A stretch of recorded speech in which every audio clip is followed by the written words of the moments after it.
Buenas tardes, profe. Iniciamos. Sí, buenas, ¿qué tal? Le quería preguntar, ¿comenzamos ya o le damos 5 minutos? Porque Le eso fue damos, lo... le podemos dar 5 minutos más, profe, no hay problema. Ok, listo, pues en 5 minutos comenzamos. Ok. Gracias.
Ok, sí, ya estoy listo para que se... Vamos a iniciar, profe.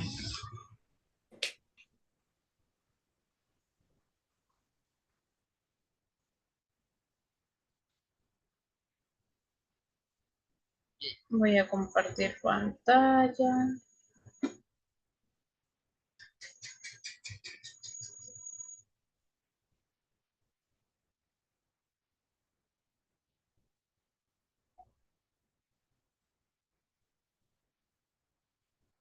Buenas tardes a todos. Sean bienvenidos a una sesión más de Interpretación Simultánea 2 con el profesor Jezreel Vega.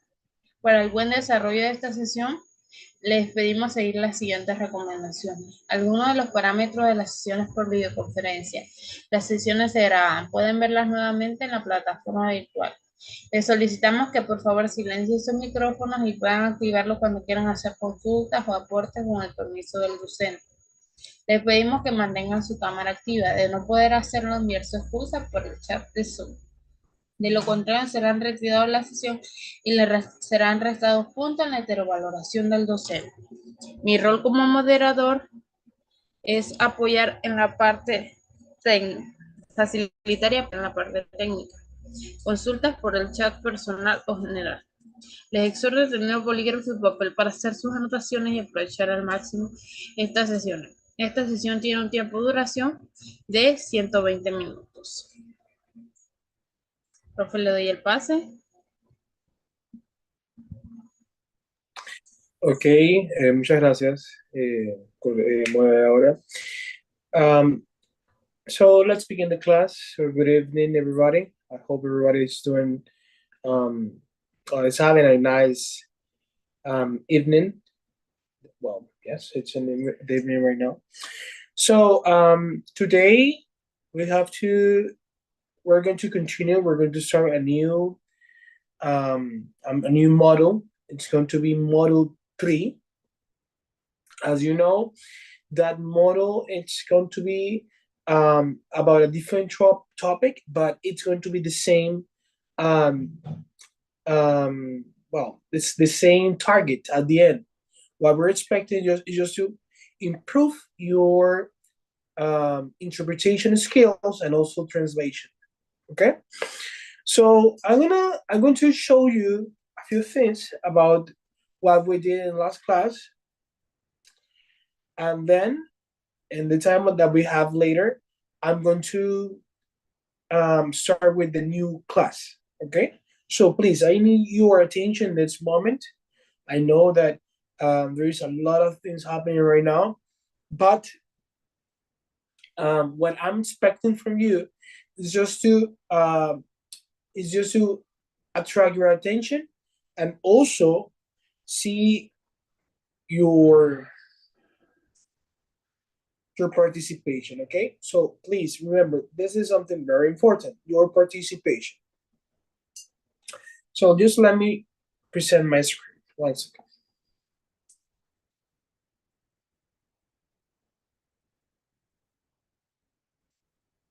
Okay.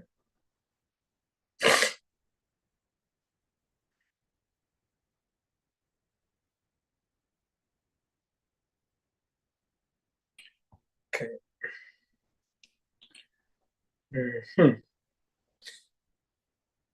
Okay, so just for the knowledge of everybody in here, this was a topic that we were talking in the last class.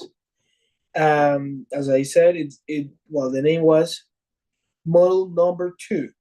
Okay, and if you see here, it says the role of interpreters in the medical field. Okay, 1 second. Let me just change something. I noticed something. Okay, just give me 1 second, guys. 1 second. Let me check something.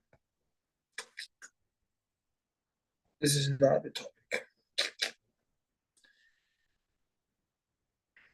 So what we're trying to do in this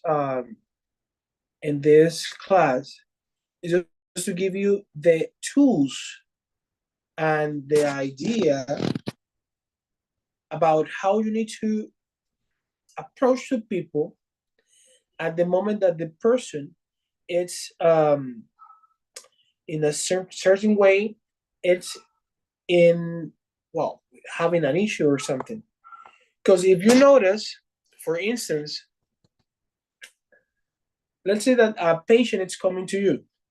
Well, the person is having issues, and what he's expecting from you is just your assistance. Sometimes something that we don't know and we don't understand is that that person, it's not expecting, or it's not really needing like your opinion or something. It's only needing your assistant as an interpreter. Okay. So that's why we talk in the last class. We talk about how you can be more productive in some way, and how you can be more specific in your job. Okay, so the name, it's reading number 2, healthcare and medical documents. Okay, medical documents. I need to clean the glasses. Okay, Everyone, my so name is Nanji I want Mateo. to talk to you about this part that we talked the last class. The name was medical terminology. medical terminology. I have another video which is similar to this one, and I'm going to present it to you right now because what I want right now is just to I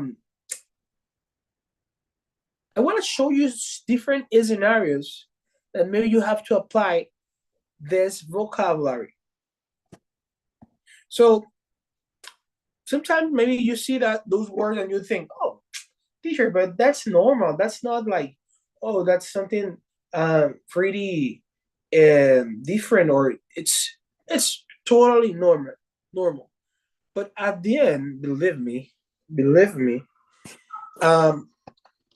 you will have to understand how you have to use this terminology, because the person will have to understand you also. Okay, so I'm going to show you it's going to be not the whole video. I want to show you just a few parts about this. Okay, so please pay attention to what I'm going to do with this video, and then we're going to discuss.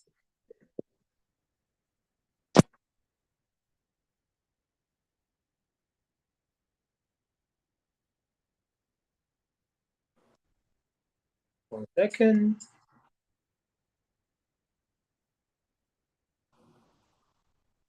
So this video is going to be about two people, which is interpreting, and they're making a role. They are, doing something very funny. It's going to be funny, but you will see it. Okay, so please pay attention.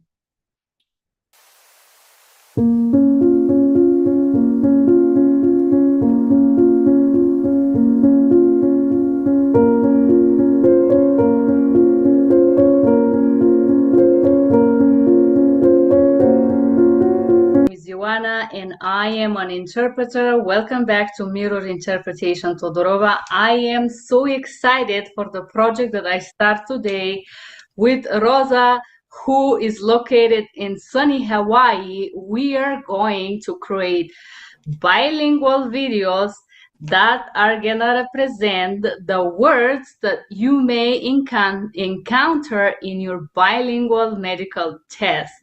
So I make about 15 videos, and you guys are gonna be able to see it here in my folder, who is gonna be called Spanish Bilingual Medical Test. One part we're gonna give you in English, which is gonna be me with my Eastern European accent, and Rosa is going to give you the Spanish version. She also have a great British English accent. I'm sorry you guys not able to hear it unless she represents herself. But in this video, we're going to give you about 30 medical terminology who are mixed and who are eventually gonna happen in bilingual medical test trainings that nowadays during COVID and after COVID, many companies start to do for the interpreters. This type of test include CCT test, and P4 or Lingual 4, level 4 of language proficiency test. Some of those terminology you can meet in a STAT test. If you watch my previous videos, we talk about the two types of medical tests that you can encounter. One type includes 50 words of medical vocabulary, and then a medical and doctor or patient encounter scenario. Either way, if you don't have the 50 words that you have 3 seconds to give it to the target language, you will need those terminologies to pass the test, because there is a lot of medical scenarios that ask questions that are one after another with terminology that you should know. So thank you for being here, liking, sharing, subscribing. Please put your thumbs up, and I will give the word to Rosa. Please, Rosa, represent yourself, who you are, what you do, and welcome. Thank you, Joanna. I'm very honored that you wanted to do this together, and of course, I'm excited. Anything that it is about creating educational materials to help the interpreting community get better and know inside information from experienced interpreters, I'm on board. So thank you so much. Again, my name is Rosa. I'm also an interpreter. I'm based in Hawaii. My language combination is English, Spanish.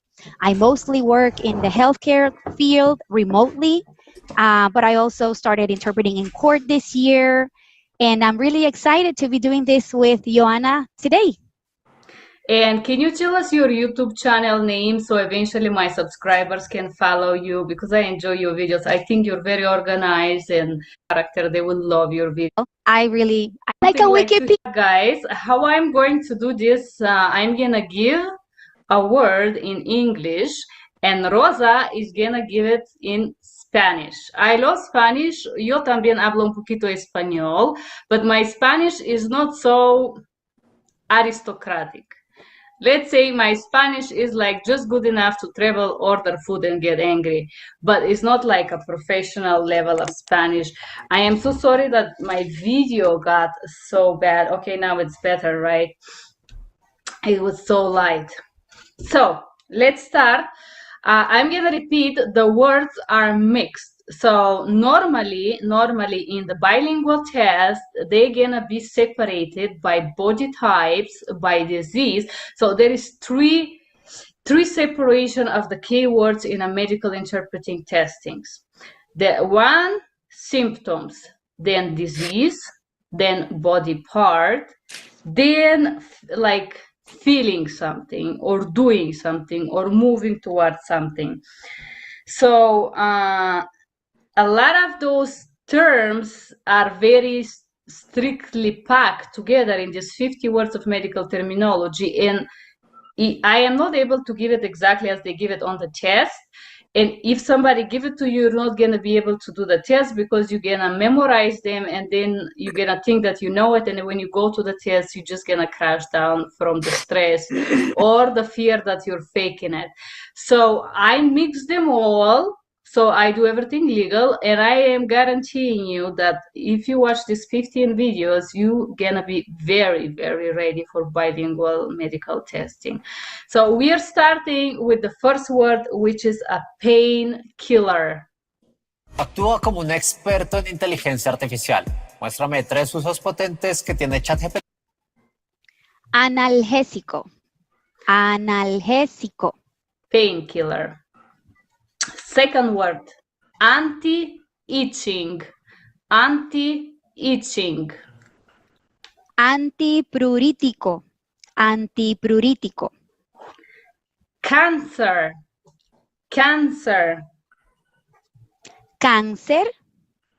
Cáncer. Pus. Pus. Pus. Pus. Pain. Pain. Dolor. Dolor. Brain tumor. Brain tumor. Tumor cerebral. Tumor cerebral.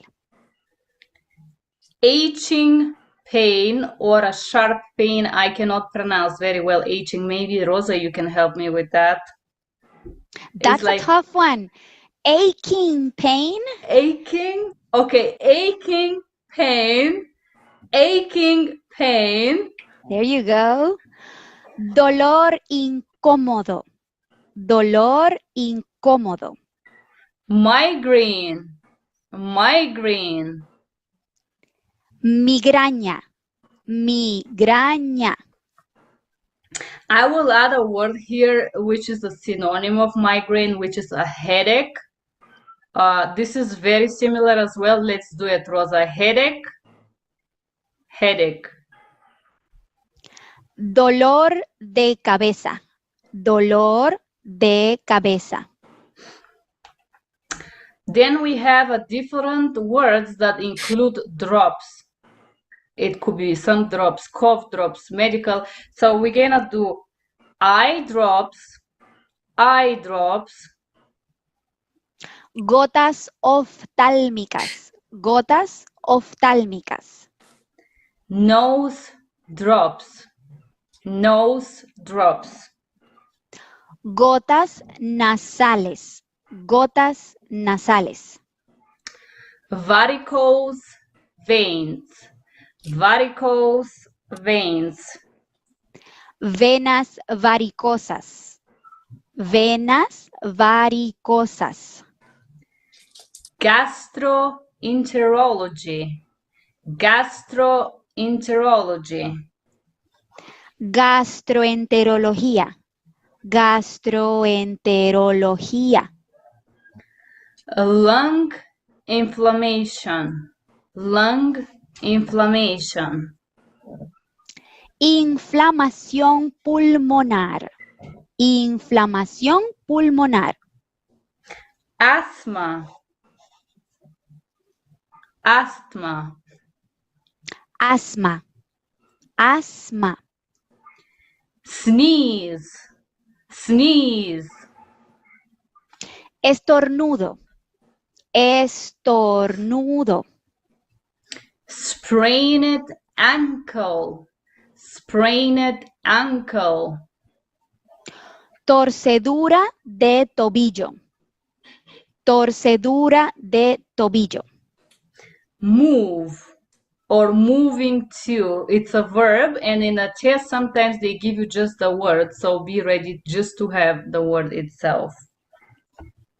Mover o moverse. Mover o moverse. I want to ask you a question, Rosa, because I speak Italian, and in Italian this will be movimento itself. Is that a similar word in Spanish or no? Like, Yes, it depends on the context though, okay. because In this case, in English- medical, we should think always, forgive me, about medical moving. Let's say, can you move? Movimento, muoversi, no? That's the medical correct word. correct. Right? But in a different context, or depending on how the source message is phrased, if they say, for example, in English, do this movement, then I would say, haga este movimiento.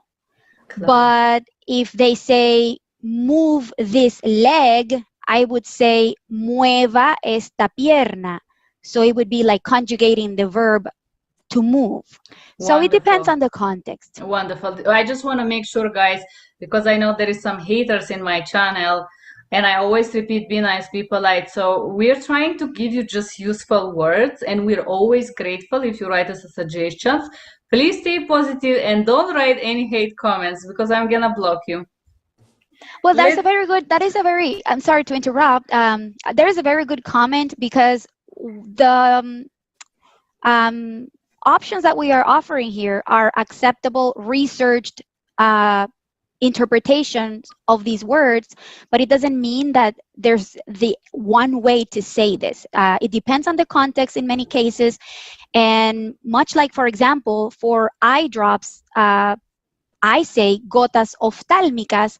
If you simply say gotas para los ojos, which would literally be like drops for the eyes, is acceptable as well. So these are just options that are researched and acceptable. And like they say, there's more than one way to skin a cat, right? There's not an absolute Exactly. one solution or interpretation in this case for every single word.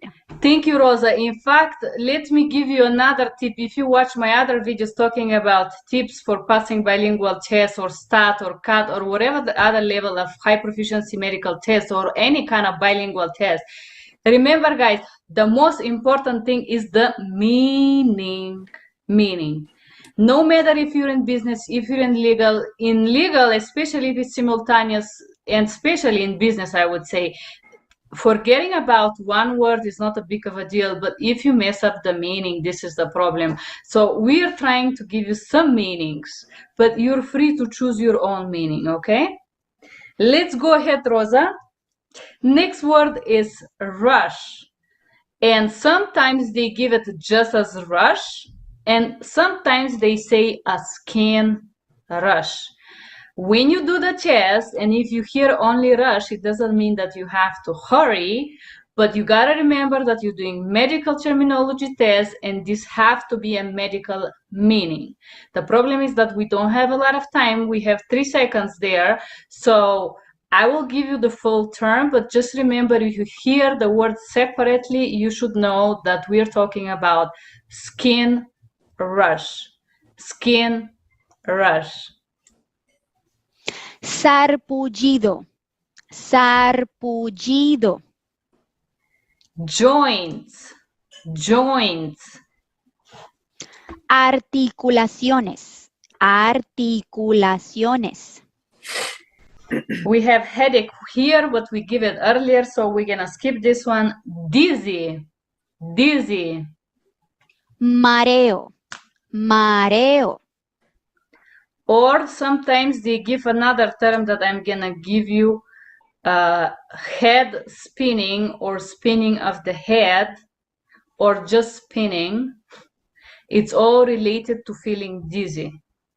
And this is what makes the test tricky for you, because you have to grasp that we are talking about medical terminology. Do you have a head spinning terminology similar to this one in Spanish, Rosa? I didn't ask you, forgive me, when we were getting ready. No, no problem. These are very good questions because these are indeed very tricky terms. My personal choices when they say, for example, are you dizzy or lightheaded? And that was one that took me some time to find an interpretation that I felt comfortable with.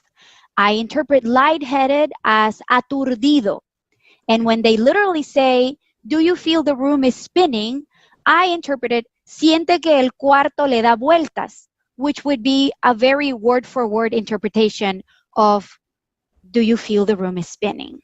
To describe exactly the feeling and make sure they understand it without being so technical, because a lot of these people that doesn't speak languages, doesn't have such a high IQ and doesn't know so complicated words. Just remember that, think about the lab all the time. Let's continue. Chest pain. Chest pain. Dolor de pecho. Dolor de pecho. Tooth. Tooth. Diente. Diente. Mouth. Mouth. Boca. Boca. Syringe or syring. Forgive me, guys. Can you give me a better pronunciation, Rosa? I think you can do it better than me because you have a light accent. I'm not sure about that, but I let's try. Let's syringe. Syringe. Okay. Jeringa. Jeringa. Jeringa. Wonderful. Seizures. Seizures. Okay, so I'm going to stop right here with the video, and something that maybe I want you to think about this video, it's that all of this terminology has a it's not independent, because even though one of the translations it's isolated, one word is isolated, well, that doesn't mean that that word, it has a meaning itself. That means that that word has something to say to you, and at the end, we need to understand that all of these terms will have a meaning, because the word pain itself means dolor.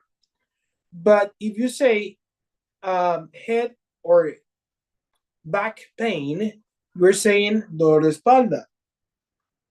But there was one word that she mentioned, and it caught my attention, but I totally forgot. But if I remember, I will tell you. But in this case, if you notice, we were talking about the information that we have. So if we have to see the medical records, at the end, we need to understand all of the terms that we have in the records or the history. So it's not like the person will be just with you, and you will translate what she's saying or the daughter is saying. At the end, you have to translate and interpret everything that he's saying. Okay? And something that also I really liked about what she said is that sometimes we think that when we interpret, we think that the words has an absolute meaning. And that's not true. The truth is that when you have different meanings and also different, let's say, answers, you can create the words. And also remember that when you are going to translate or interpret, the words are more common. Those are the words that you will have to use. And believe me, those words will be the more or the most common. And something, let me just remember, because she said that when she goes to okay, I remember, eye drops. She said that that's gotas oftalmológicas, if I'm not mistaken. Something that is very important in here is that if you know that people, because maybe, yeah, that's the correct translation and the correct interpretation, yeah, I believe you. But remember, when you interpret, something that you need to consider is the culture. And the culture in this case will represent how people mention those words. Okay? So if the person, for instance, he doesn't recognize what is gotas oftalmológicas, well, in that case, you have to explain what is gotas oftalmológicas. Gotas para la vista o gotas para los ojos. Either ways will be correct. And also I think that the best one is gotas para la vista. For instance, I have to use those A drops. And if you ask me, something that I know is that I need to understand that the meaning of those or the real name or the concept is eye drops. But people will know the name of those or about that medicine different. I don't know if you remember, but in the last class I explained you or I talked to you actually about something that happened to me, that I was in the hospital and there was a man who was from Italy or French. Yeah, no, he was Italian, sorry. And he didn't have anything or anyone who can help him with interpretation. That was a public hospital here in Panama. But at the end, this is something that you will have to do. You have to help the people and also be for the people, okay? So this is just the topic that we talked in the last class. On today's class, we're going to talk about international conferences and summits. Okay?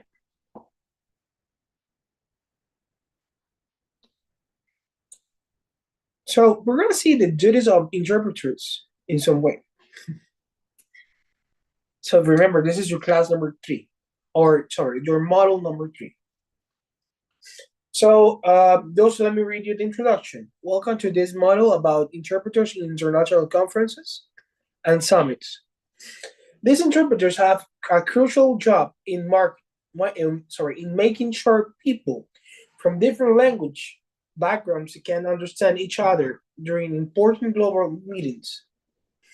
In this lesson, we'll learn about what interpreters do and how they help these international events go smoothly. So please pay attention.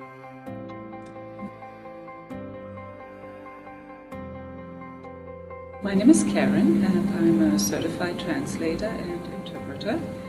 I was born and raised in Germany and knew from very early on that I wanted to work with languages and also travel. I did my bachelor's in translation and interpreting back home, and then started working for the German Foreign Service, which eventually brought me to Vancouver, beautiful British Columbia. Here we are in a typical interpreter's booth where you would be working during conferences, special events, where the simultaneous interpreting mode is required. So that means you'd be interpreting at the same time, or with a little lag, the speaker speaks directly into the microphone and you hear the speaker over your headphones.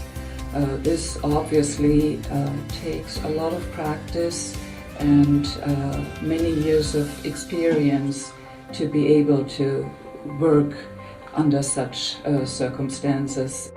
In the booth, you'd be typically working with a partner, a colleague, and you'd switch more or less every 15 to 20 minutes, because obviously this is a very demanding job where your concentration really only lasts for about that amount of time. So I'd like to close with a quote by a very wise linguist. He once said, "It takes more than two hands to be a good pianist, and it takes more than knowing two languages to be a good translator and interpreter." So these are the words of Professor François Groschon.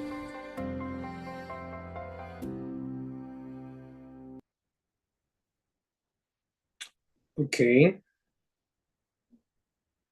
So let me just write some notes in here. Okay, so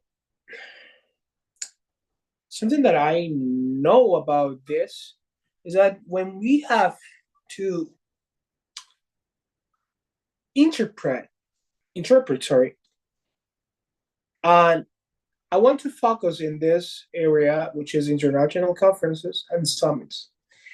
I don't know if you have the experience, but if you have experience, believe me, this is not something very usual and it's not that common. You have to have a lot of knowledge and experience.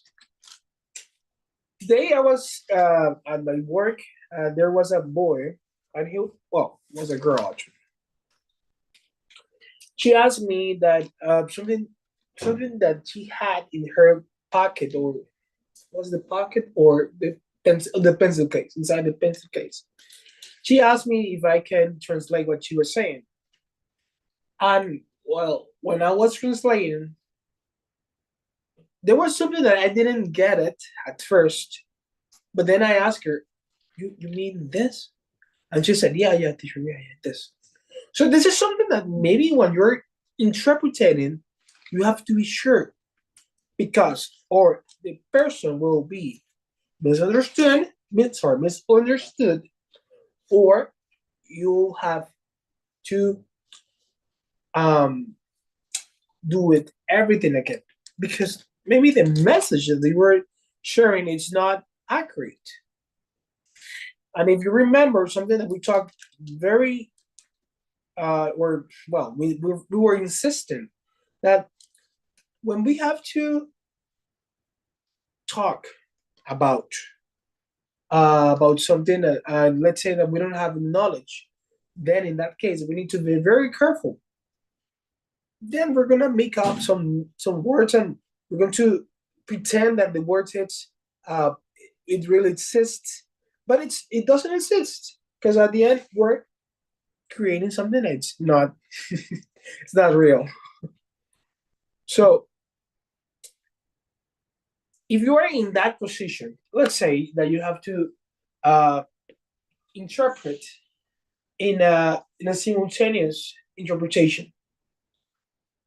In that case, you will hear the person talking, and let's say that the person is really expressing himself, and he's saying a few things about his life because he's sharing his life, and you think maybe that the person is really saying something, but at the end you need to pay attention to what he's saying and also paying attention to what he's going to say. Now, let me tell you, it's not like you're going to guess what he's going to say, but our brain works in a way that if you understand where it's going to happen later, it's because you pay attention. For instance, for example, if you watch a movie, and let's say that movie was you watch a movie and you were in the middle of the movie, but there was a person that was suspect. Well, he was a suspect because he seemed suspect or suspicious as well. Actually, you make assumptions that that person is going to be the one who is guilty because you understand that the movie is pointing to that person. So that's basically what happens when we talk. If I start talking about myself, if I have a few notes about me, or if I have been noting what the person is saying or typing, yes, then I know what's going to be the next topic that he's going to present. So this means that this doesn't has to be that hard, but this has to be very, very, but very accurate. Because I said, this is what? Simultaneous interpretation. This is the most applicable skill that you're going to see here. So it's indispensable to have it. So here we're going to talk about the duties of interpreters in conferences and summits. For instance, if you see here, interpreters play a vital role in the success of international conferences and summits, where leaders, diplomats, experts, and delegates from various linguistics backgrounds gather to discuss global issues, negotiate agreements, and foster international cooperation. These language professionals serve as the bridge between individuals who speak different languages, ensuring effective communication and understanding. Their duties are multifaceted and demanding, encompassing a range of responsibilities that go beyond mere language translation. Let me read the next part. Accurate language interpretation. The primary duty of interpreter is just to provide accurate and real-time interpretation of spoken language. They listen to the speaker in the source language and convey the message in the target language. This requires a deep understanding of both languages and the ability to capture the nuances, tone, and cultural context of the speaker. I want to present to you a video that I have also here, which is what to do when you have to interpret and what not to do when you are going to do this. Okay?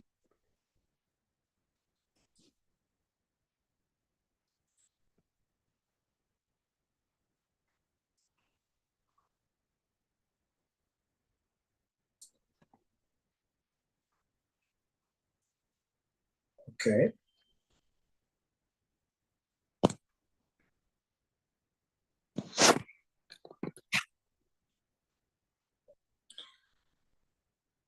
So I don't know if you remember this video, but we watched this video in the last class. Well, one of the last classes actually. So I'm gonna show you this video. It's short, so don't worry.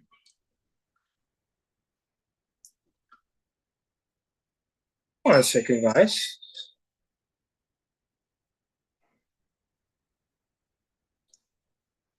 So please, I want your attention in this video. Please remember to stay connected.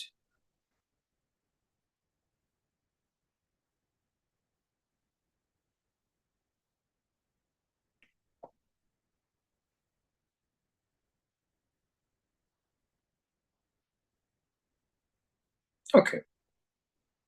So this is a very creative example of what is going to happen when you have to interpret. Okay, so this is going to be about the speed. This is the simultaneous speed. Okay, please pay attention. This is Barry, and this is Kathy. They are professional interpreters who will be challenged to speed tests. Barry will interpret a financial speech. We have seen that the GDP of Latin America and the Caribbean has increased. And then Kathy will interpret a text message exchange between two friends. I mean, have you ever seen Killing Eve? I mean, it's not that realistic, but I love it. Are you kidding? I've never seen it.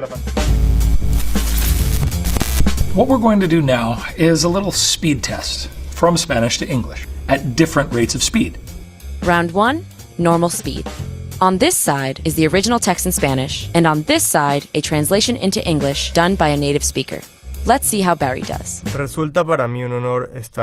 is an honor for me to be here with you today at the lecture series of the Americas, where well-known personalities have spoken from this pulpit. The importance of the topic that we will address, and the fact that it's the right time and the relevant forum to address it, simply show the constant attention and sensitivity of the OAS. And, okay, stop there. Hesitation. This is a new speech. I'm starting off cold. I gotta dust off the vocabulary so I can talk about finance and economics. And that sometimes can lead me to hesitate a little bit before I speak. And of the Secretary General, Jose Miguel Insulza. Stop. Proper names. Gratefully, I knew the proper name here, but they can be some of the hardest out there because they can whiz right by you and you won't even know what hit you. Round 2, fast. It's a little bit faster, but still doable. When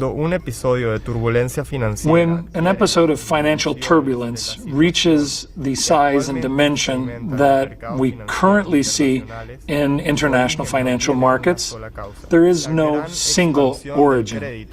The huge expansion of credit in the U.S. mortgage market and the use of financial instruments that did not allow for an adequate measurement of risk. Good thing to stop right here. Missed word. There was some terminology that was actually quite specific, and it had to do with measuring financial risk. There was one of those adjectives that I just couldn't fit in, but I still was able to get the point across. Round 3, even faster. So let's talk strategy.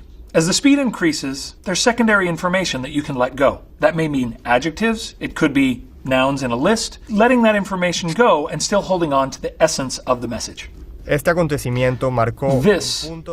was an inflection point in the history of the markets, and it produced a significant change in the way that financial instability was being perceived. And it appeared that we had gone from a liquidity crisis to another level. So as I'm listening, I can tell with the increased speed that I'm starting to struggle to process everything appropriately fast enough, because that last thing I said sounded just a little awkward. To another level is an example of letting secondary information go. You didn't get all the detail, but I was able to finish my sentence and move on and continue to explain what was happening. Round 4, extremely fast. So this is the final and fastest round. When it's faster like this, I give the essentials, which is actually easier for the listener to process than me speaking extremely fast in English. Two Characteristics separate this crisis from the previous one. It came from outside our region. You'll notice that I'm speaking more deliberately and slower. The reason for this is there's so much information coming in, I have to process that and then choose what it is that I can say that will make sense for the listener. And so I simplify rather than trying to chase after absolutely everything the speaker is saying. And it is going to affect us both socially and economically.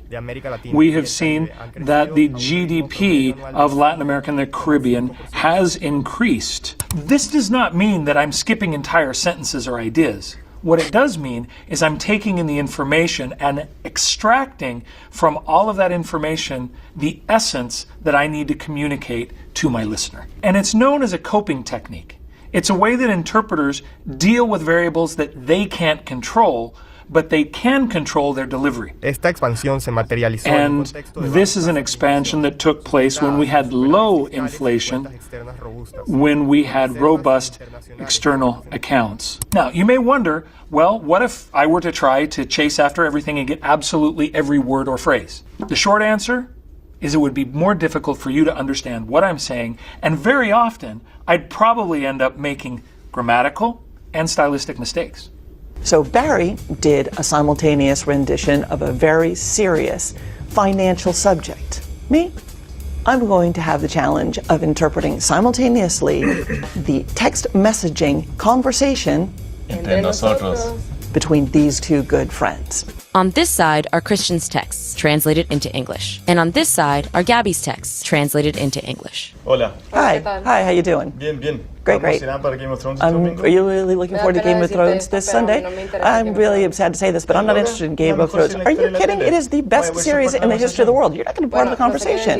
Well, I'm really sorry, but I really prefer something more realistic. I mean, have you ever seen Killing Eve? I mean, it's not that realistic, but I love it. Are you kidding? I've never seen it. You can tell by the look on my face that I don't know what I'm talking about. So I'm trying to get in the interpreting zone. I'm trying to get the feel. I'm trying to get on board with this. I'm trying to get the energy, but I can't really do it because I really don't know what they're talking about. Game of Thrones, Killing Eve, Joe Bowen, Celia Cruz, Willie Colon, so there's Cuban cuisine. This shows the importance of ensuring that the interpreter is familiar with the subject matter that the interpreter is going to be working with. You're going to throw pop culture at me, you want to let me know in advance so that I can sort of up my own game and figure it out. Are you kidding? I've never seen it. I mean, I'm not interested in fantasy.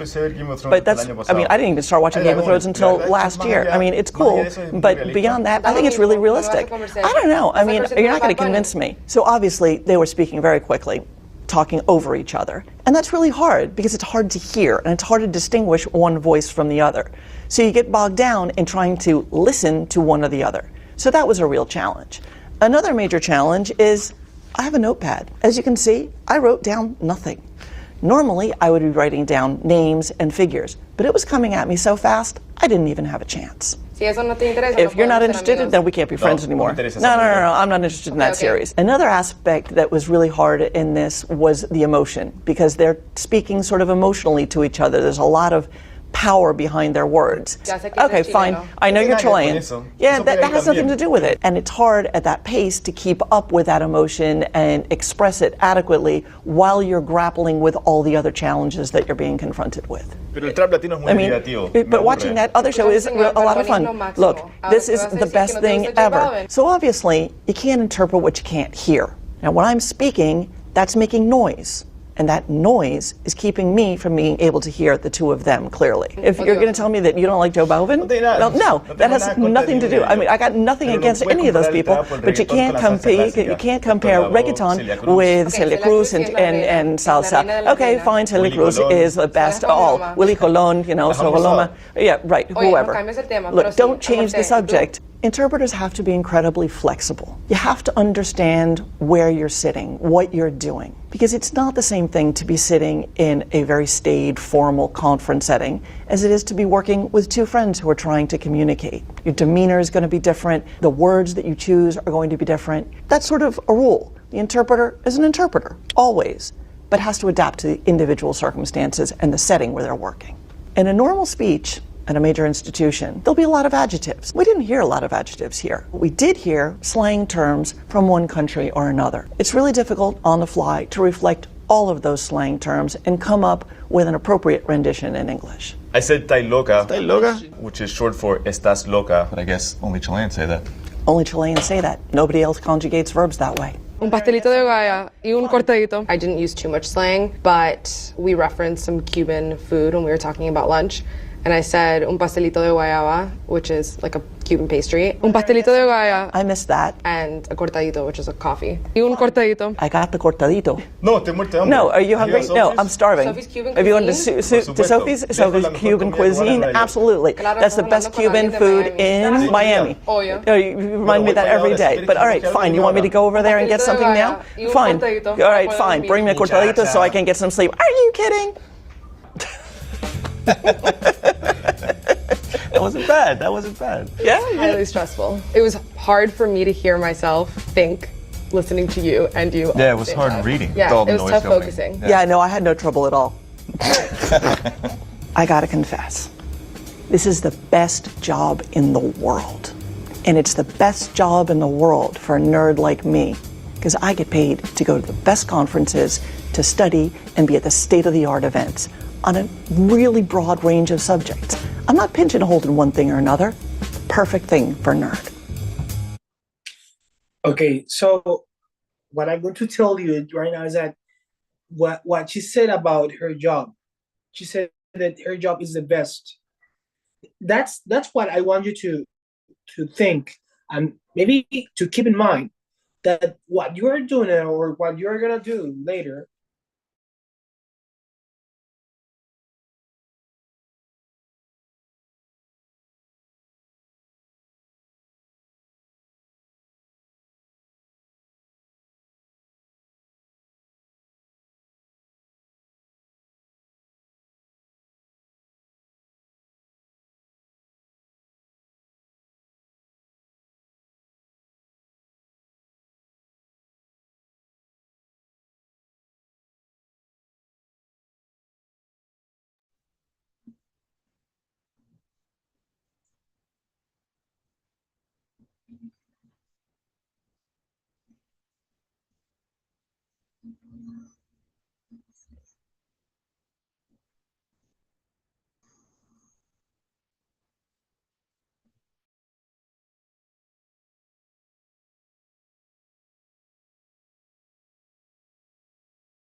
sorry, something happened with algo pasó con el internet. No, no importa, profe, eso no pasa. Okay. So, estaba diciendo que iba a darles iba a tomar un break de 15 minutos y regresamos después. Okay, listo.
Okay. Thank you for coming back. So let's continue with the class.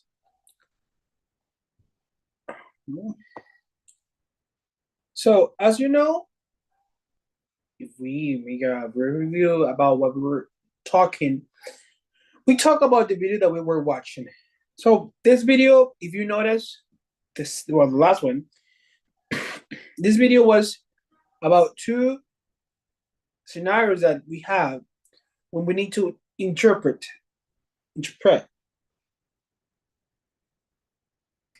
And something that we need to understand is that the person that's going to be assisting or interpreting, that person is going to be helping you. If you're going to, maybe, let's say that you don't understand maybe the language, that's the person that's going to help you. But that's the basic. But when the person is in the level in which he has to interpret in a conference or in a summit, then things change because, well, the person will have to be more professional and it will have to be more polite. Okay? So, as I said, we have a few things or maybe a few characteristics that we have to apply when we have to interpret. The first one is when we have to interpret, we need to apply these techniques. For instance, the first one is simultaneous and the second one is consecutive. The word itself gives you the correct meaning. Simultaneous is at the moment. Consecutive, it's a moment after. Okay? So in the simultaneous, you have to listen and speak. In the consecutive, you listen, you understand, and you speak. Because you need to, I mean, you let the person who is speaking finish. Okay? So here we have, interpreters are often required to perform both simultaneous and consecutive interpretation. In simultaneous interpretation, they translate the speaker's word almost instantly, often using headsets and microphones in soundproof booths. Consecutive interpretation involves listening to a portion of the speech and then delivering the interpretation when the speaker pauses. This versatility allows the interpreters to adapt to the specific needs of the conference or summit. So you see here the description of these techniques, as I said. We need to understand that at the moment that you have to do this job, excuse me, sorry. I was saying that at the moment that you have to do this job, the person will have to have a few tools. For instance, the person needs to have headsets, and this headset will help you and help him just to hear what you're saying clearly, and also you will hear what the person is saying. The person is saying also clearly. Why? Because if I listen to a person, I need to translate what he's saying or interpret. That is going to be, I mean, if you have experience, it's going to be easy peasy, like you're doing nothing. But in the case that you have to do it while you're listening to the other person or you're hearing noises around you, then it's going to be hard. Okay, it's going to be hardish. In the second interpretation, which is the consecutive, so this, as I said, involves listening. You need to listen. So when the speaker pauses, that's when you have to interpret. Okay? So the second thing that we're going to talk about is subject matter expertise. So if you're going to, if you're going to interpret in a conference or a summit, which is about economics, politics, science, or could be any field, you need to have a knowledge in these terminologies. So I don't know if you remember, but in the video that I showed you, she said that at least you have to give her a time, or at least you need to give her some information about what you're going to talk, just to pop up. And the reason is because at the moment, if you don't know maybe the terms and the vocabulary, you're going to make up your mind and you will say, this is not for me. I don't understand what they're saying. But if you understand, even though you don't know the words, you can see what you can do, and also like to find a way. Because at the end, this expertise, what it's going to do is that it's going to ensure you that you can have accurately information. So that's the basic thing. If you understand this, you will have the specific information and you don't have to worry about anything. Okay? Sorry, guys. So the next part, which is the cultural sensitivity. I want to read this part to you. So if we say that interpreters act as cultural mediators, helping to bridge the gap between participants from different cultural backgrounds, they must be sensitive to cultural nuances, etiquette, and potential sources of misunderstanding. Being aware of cultural norms and taboos is essential to ensure that communication remains respectful and effective.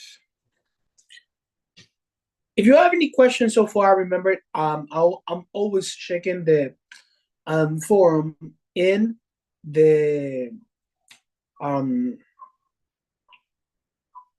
in the platform settings. Okay, so if you have any question about what I'm talking right now, you can ask me through the platform. So this cultural sensitivity is very basic, but sometimes we have a lack of this. Why do you mean teacher with this? Well, for instance, I'm a teacher. Okay, I'm a teacher. Let's say that you're interpreting a person who is let's say doing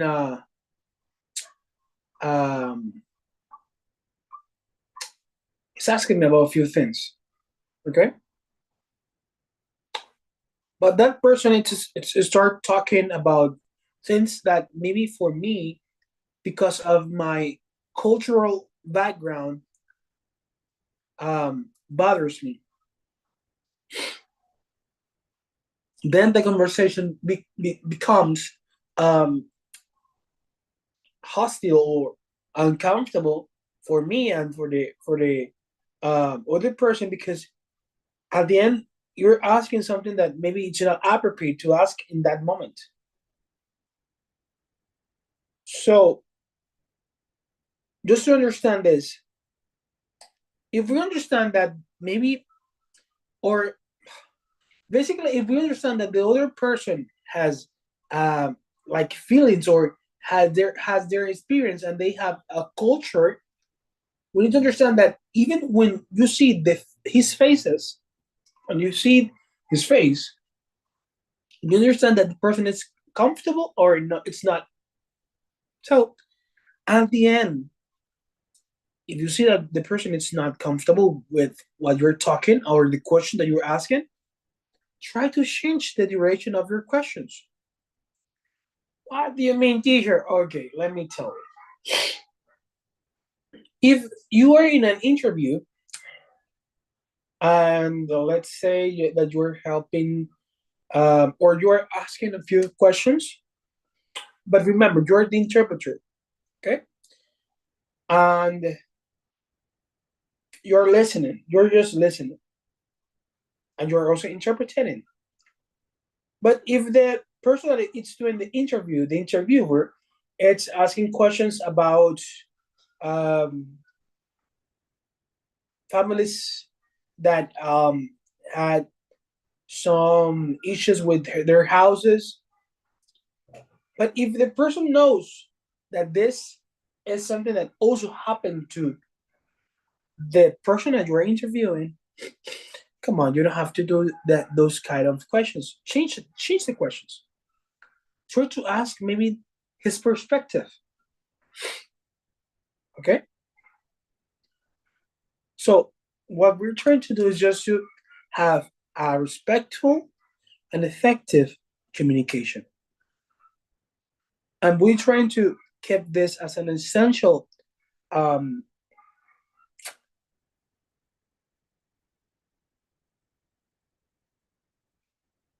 so we need to understand that this has to be an essential part of the communication. So that was what I was about to say. Okay, so something that we also need to work is in our neutrality and impartiality. We see that interpreters are expected to maintain a high level of neutrality and impartiality in their work. This is something that we've been very specific. And if you keep the persistence of doing this, believe me, you're going to be one of the best interpreters. Confidentiality. Every time that the person is speaking to you and you're listening to someone, you have to be confidential. But now let's say something. Let's say that you're in an activity or in a conference, but the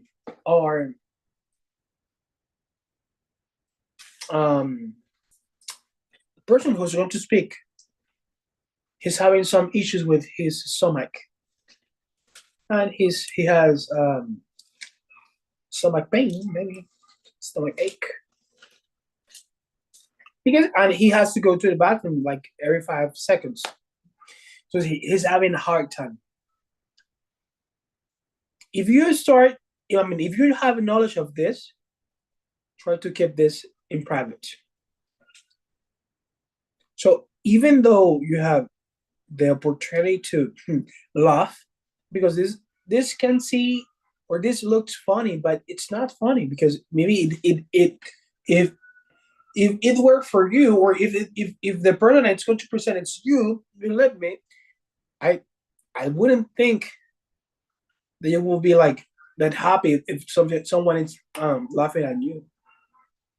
So confidentiality, it's important, even though maybe it's not like that funny. It's something that it's very important. It's something about the government. You have to keep silence, okay? And remember that this is part of your job. This is a requirement that you need to have. Also, the adaptability and stress management. If you notice in the video, in the second video that I showed you that the person was very stressed, but she didn't show that she was stressed, because at the moment she knows that that's part of the job. And she said, I love this job because it makes me feel like I'm doing something very worthy, and I'm doing like something hard. So she likes challenges at the end. And also, one of the skills that you need to have also, it's teamwork. So when you have to do like this interpretation thing in large conferences, you have to work with a team, and people will have to help you, and you will also help them, just to maintain consistency and communication. So those are the parts that we're talking. Now, let me just talk to you about this part also, okay?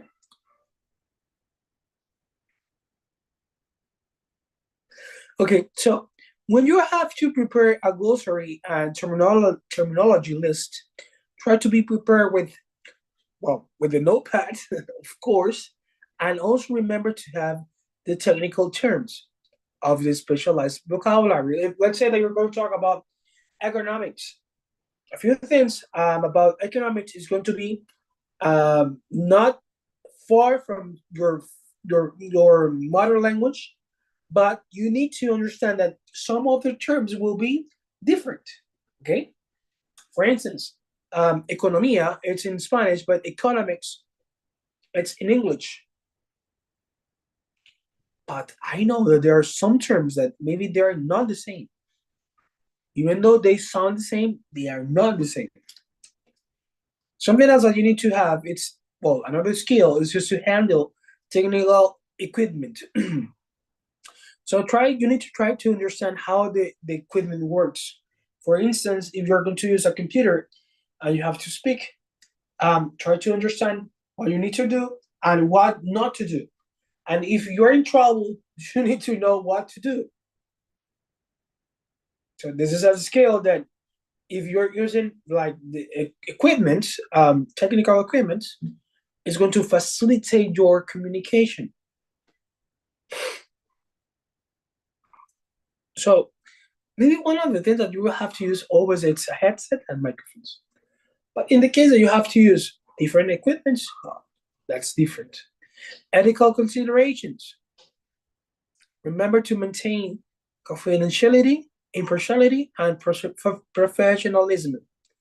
Professionalism, okay? So this is what we expect from you when you are going to present. Something else that we need to maintain is just the continuous professional development.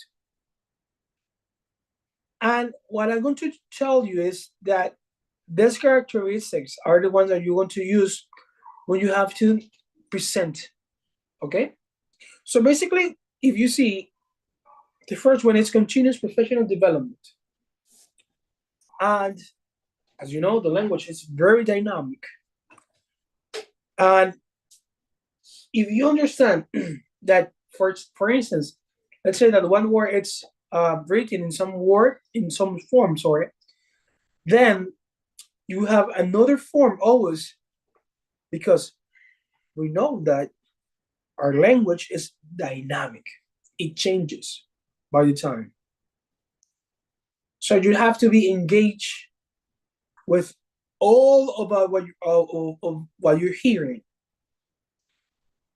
Now, this is the first step. Remember, you have to be prepared. Preparing at home, listening to audios, listening to videos about interpretation, feeding yourself with knowledge that maybe you will use in one moment. Then you have to prepare for interpretation. When you receive the call, okay, now I have to interpret in a conference. Well, you have to spend time with the research. One of the things that I'm going to ask you to ask to the person that is hiring you is just to sorry is just to ask the topic of what it's about, the conference. Like, what is the base of what you're going to talk? And in that moment, you can build a vocabulary about the conference itself, and it's going to be more easy. So try to spend time. Remember, the idea is just to spend time researching and preparing for a conference. If you want, you can have some background materials, and if you need it in the moment that you're going to present, it's going to be easiest and smoothly. Okay. Now, at the moment that you need to manage multilingual communication, well, you have to be very careful. Because at the moment, maybe if you have to have different languages, well, in that case, you have to be prepared. And if you have the ability maybe to do this, you will do it. And if you don't have, if you don't have the experience when you have to do this, try to find the best way to do it. Okay. But if you're encountering the possibility that you have to do that, do it. Do it. I suggest you to do it. Even though you don't receive the call again, it's better for you to get experience at the end. Okay? Now,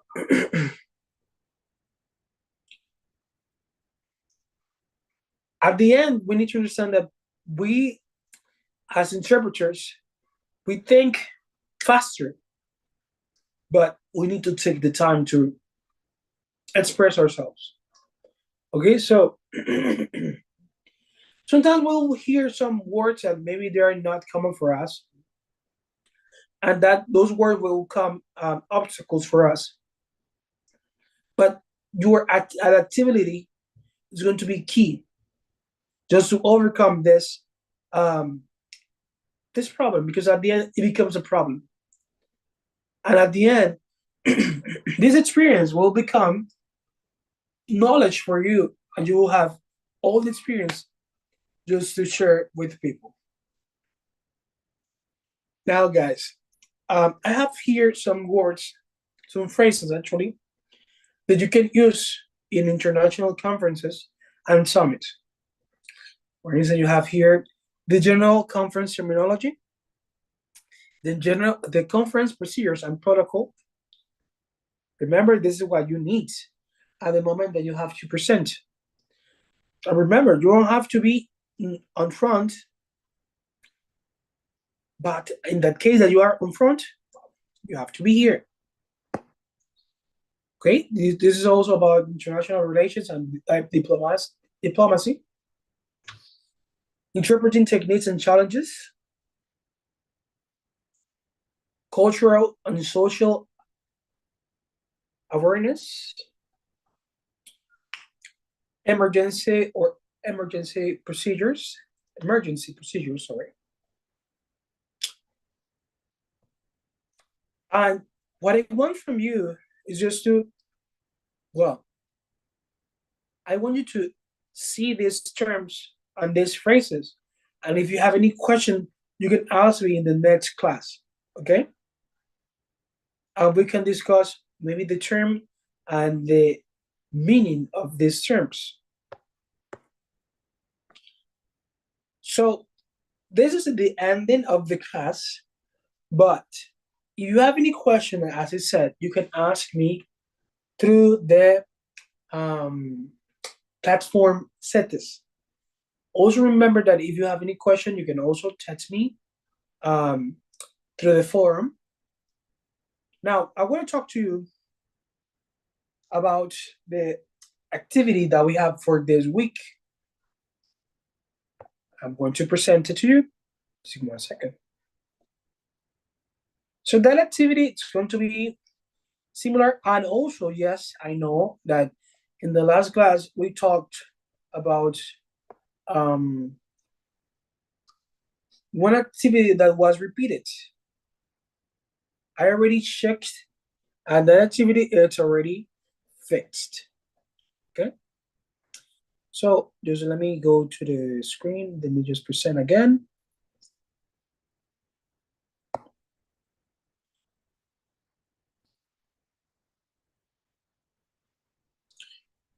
Okay. Also, let me remind you that there's a library here in Cetus. Okay. So here you see it.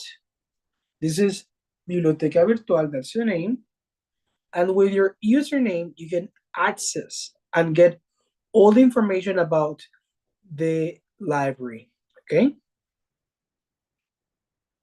So I was saying that at the moment, for instance, you have the Model 1, right? I said that in the Model 1 you had some issues and we already changed the video. Okay? So this means that by now, the video that we had in the previous time, you have to change it. Okay? So if you're already finished with this assignment, that's perfect. But if you haven't finished, this is the right activity. Now, for this week, we have the model 3. Okay? And for this time, only for this time, you have to do a few things in here. If you notice, for instance, you have to watch the video that I showed you, and also the second video you have in here. Remember to read the readings, okay? And then this is the activity you have. You have to listen and interpret this video. You have to record your voice interpreting the reporter of the video provided into English. Before you start interpreting, say your name, pronounce each word as clear as possible. Okay? I have one tool that maybe can help you. It's on trans. Well, let me remember the name. I don't remember. It's transcriptor.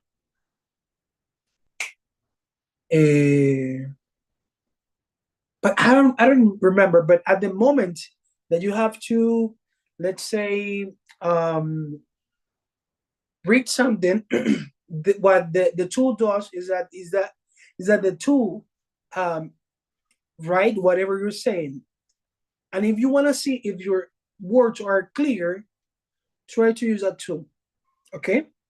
So the video is Nuestros Océanos.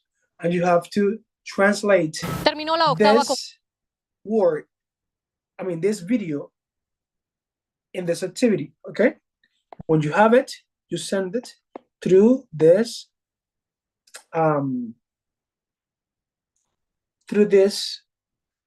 platform settings. Okay?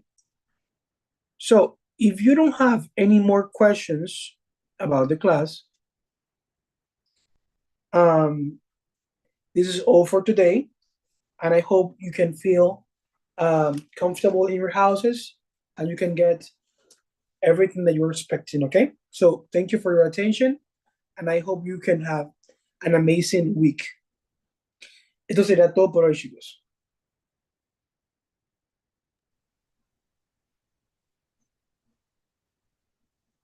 Teacher, damos por finalizada la sesión. Ok, damos por finalizada la sesión. Espero que a la hora que sea, buenos días, buenas noches, buenas tardes, vean la grabación. Y bueno, que pase una excelente noche, teacher. Igualmente. Saludos.